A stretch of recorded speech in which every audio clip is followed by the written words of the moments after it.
这是我提前泡好的红豆250克。今天我们分享豆沙的做法，非常的简单哦。将红豆沥出，清洗干净。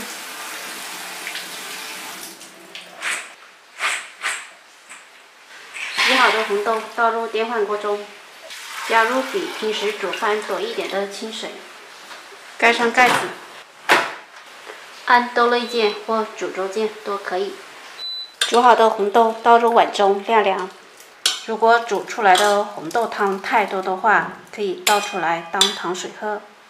红豆晾凉后倒入料理杯中，将它打成细腻的糊。将打好的豆沙倒入平底锅中，加100克白糖。我觉得这个甜度刚好。在熬煮的过程中，需要不停地搅拌，以免粘锅糊底。大概熬了3分钟，像这样的状态，我们加点食用油，这样不仅可以增加成品的光泽度，而且红豆沙吃起来呢会更加的香。这是熬了10分钟的状态，感觉呢就比之前少了很多水分。全程大概熬煮了20分钟，熬至像这样可以抱团，豆沙挂在铲子上不会掉下来就可以啦。